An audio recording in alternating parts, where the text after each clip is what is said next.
Hello, everyone. I arrived back at my hotel after a long day of meetings. It was pushing up against 9 o'clock at night, and I was on the West Coast, so my internal clock said it was 11, and I was tired. We were staying in a bit of an upscale hotel, and the door to my room was tucked into an alcove at the end of a corridor. As I approached, I noticed there was a man hiding around the corner right in front of my door. I took a step back and I said to him aggressively, "What are you doing here?" He was more startled than I was and profusely apologized for blocking my room. It didn't take me but a moment to size up the situation. The tattered clothing, the garbage bag he was holding with a few belongings, his sleepless eyes, and his very nervous energy at having been discovered. He was a homeless man who had snuck into the hotel for a warm and dry refuge from a cold, rainy night. But I was tired and I was not my best self.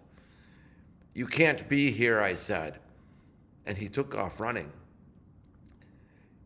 Back inside my room, I called the front desk and I reported the encounter. There are a lot of reasons, obviously, why this is unacceptable in a hotel, and it needed to be addressed, and I understand that. But as I sat alone in a room that was easily 9 times the size of the room I had shared with my brother as a child, I didn't feel at all good about how I addressed it. I treated a person who needed compassion with confrontation. I treated a person who needed kindness with aggression.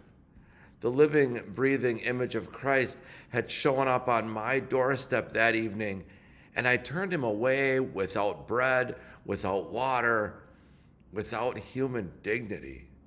It was not my finest moment. Our gospel at the beginning of Advent reminds us to stay alert and watch because we don't know when or where the Lord is going to show up.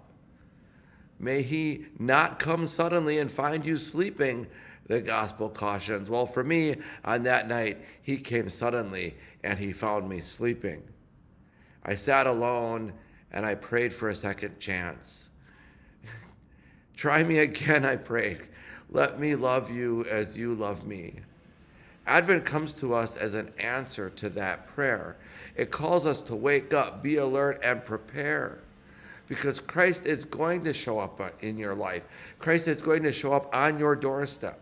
And it's not going to be when, where, or even who you expect. May an ever alert awareness of Christ's presence rain down upon you. May an ever alert awareness of Christ's presence stir the heart within you. May an ever alert awareness of Christ's presence flow into the world from you. Peace be with you.